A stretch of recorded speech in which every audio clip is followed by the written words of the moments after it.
오늘은 제가 광명에 있는 아파트를 하나 가지고 왔습니다. 광명을 보시면서 아파트 전체적으로 가격, 시세 한번 체크해보고 입찰가 얼마 쓰면 좋을지 지켜볼게요. 광명이 서울에 붙어있는 도시 중에서 서울 뭐 4대 천왕, 경기도 4대 천왕 이렇게도 얘기를 하는데요. 서울 출퇴근이 편한 지역 중에 하나입니다. 그 중에 하나가 광명입니다. 광명, 하남, 성남 정도가 그런데요.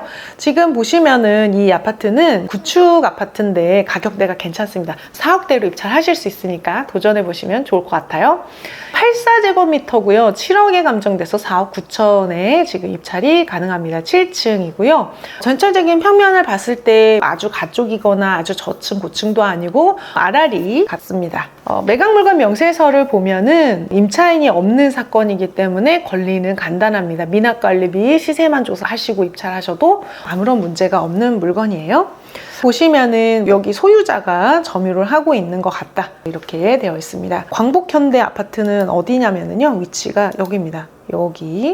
여기가 그 9일역이고요. 요 밑에가 7호선 철산역이 있습니다. 광명은 전체적으로 봤을 때 거의 신도시급으로 여기에 있는 구축 아파트 요만큼을 제외하고는 전부 다 신축이고 입주를 아직 안 한 아파트들입니다. 25년, 26년, 뭐 27년 뭐 이렇게 계속 입주를 할 지역이라서 만약에 전세로 가지고 계신다고 하면은 그 전세가가 흔들흔들 할 수 있는 지역이기는 합니다. 실거주로 추천을 드려요. 지금 보면은 거래가 8억 정도까지 올라갔다가 떨어지고 나서 지금 조금 거래가 시작이 됐습니다. 최상급지들은 벌써 정고점을 다 돌파를 했는데 이런 외곽 지역들, 약간 떨어져 있는 지역들은 이제 거래가 재개됐다는 거. 지금 보면 호가나 실거래가 잘 되면서 바닥에 있는 가격들, 급한 물건들이 먼저 빠지고 전체적으로 실거래 호가는 좀 올라가고 있는 그런 추세예요. 더 떨어지지는 않을 것 같습니다.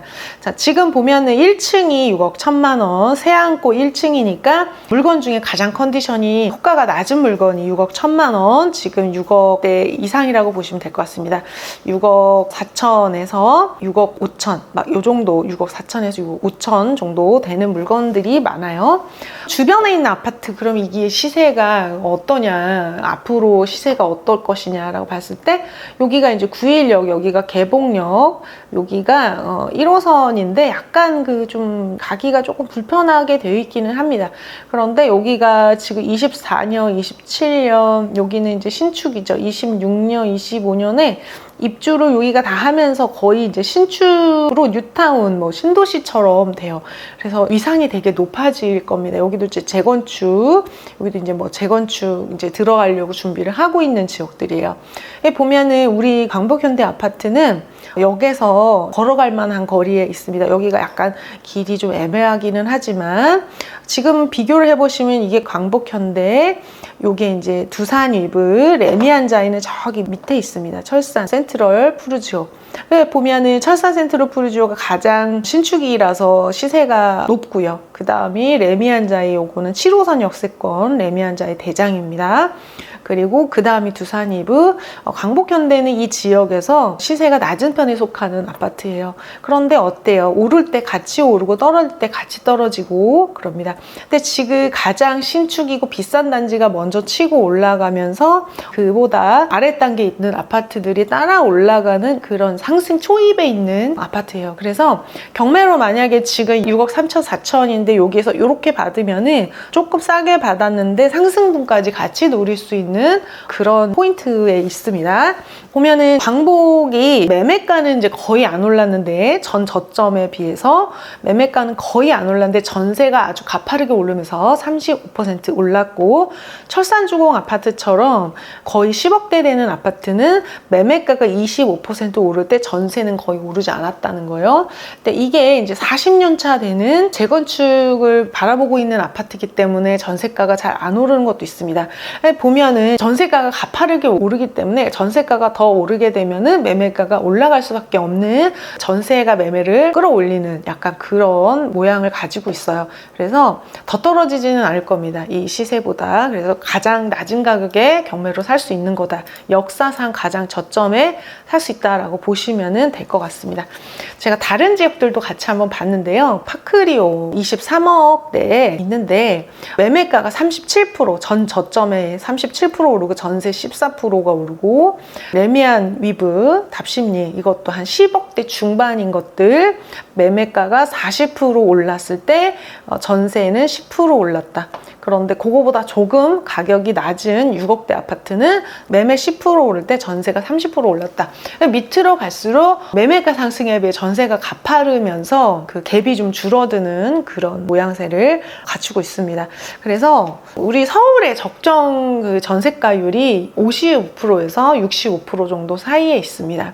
여기도 보면은 57%, 60% 요 정도 선에 있어요. 그래서 한 10억 되는 아파트 전세 6억에 내 돈 4억 정도가 평균이라고 생각하시면 될 것 같아요. 만약에 그거보다 전세가율이 높다면 매매가가 낮은 거든지 아니면 가치가 조금 낮은 물건일 수도 있습니다. 컨디션이 나쁜 물건은 전세가율이 90%가 넘습니다. 그래서 지금 할 수 있는 거는 이미 오른 거, 이제 막 미국이 금리를 빅커트를 하면서 이제 조금씩 내려갈 것 같아요. 우리나라가 바로는 내리지 못할 겁니다. 바로는 내리지 못하지만 한미 역전 금리가 됐던 것들이 조금 부담이 좀 덜어지게 되는 거죠. 자, 그래서 이게 금리가 더 오르지는 않을 거다, 가격이 더 떨어지지도 않을 거다. 그럼 이게 장기 횡보가 되느냐, 나의 상황이 좀 중요한 것 같아요. 저희 지금 실전반에 되게 능력자가 한 분 계신데 억대 연봉이셨었어요. 근데 주거비로 160만 원 정도를 쓰고 계시는 거예요, 월세로. 이자랑 월세 합쳐서. 그러면은 4억 정도 되는 돈을 빌려서 원리금을 낼 수 있는 돈이 160만 원입니다. 그러면은 그냥 내가 사는 게 더 나은 거예요. 계속 내가 내고 있는 주거비의 수준 정도는 충분히 내가 감당 가능한 원리금이다, 이렇게 생각을 하시면 될 것 같아요. 대출 없이 살 수 있는 자산이 내 수준입니다. 대출 없이 내가 1억이 있다, 그럼 1억으로 살 수 있는 게 내 수준이에요. 그러면은 1억으로는 살 수 있는 게 없잖아요. 그럼 조금 더 해서 감당 가능한 대출로 살 수 있는 게 내 자산의 수준입니다. 그러면 내가 대출 4억까지 가능하다. 그럼 5억 정도가 되는 집을 사는 게 내 자산의 수준인 거예요. 그런데 자, 27억짜리 그 엘스에 사는 사람들은, 엘스에 살거나 소유하는 사람들은 네 종류예요. 처음에는 27억 정도 되는 자산을 가지고 있는 소유자가 있죠.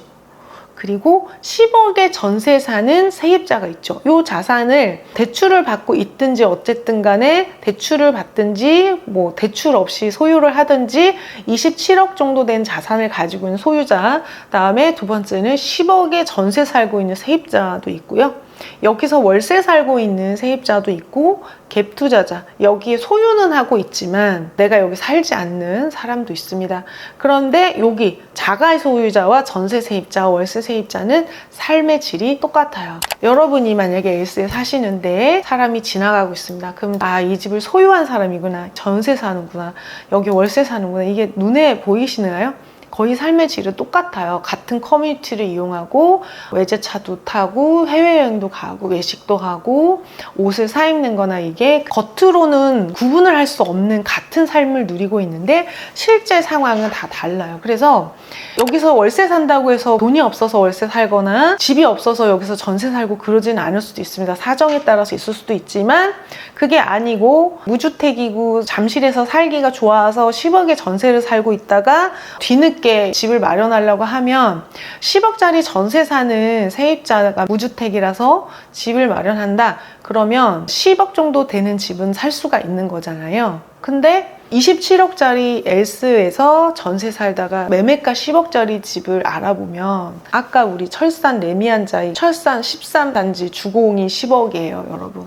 32평 요게. 그러면은 잠실에서 이제 광명으로 이렇게 와보면 삶의 질이 많이 다르잖아요. 그러니까 이게 사기가 힘든 거예요. 눈이 너무 높아져서. 그래서 여러분 원하는 곳에서 살 수도 있습니다. 원하는 시기에 집을 살 수도 있습니다.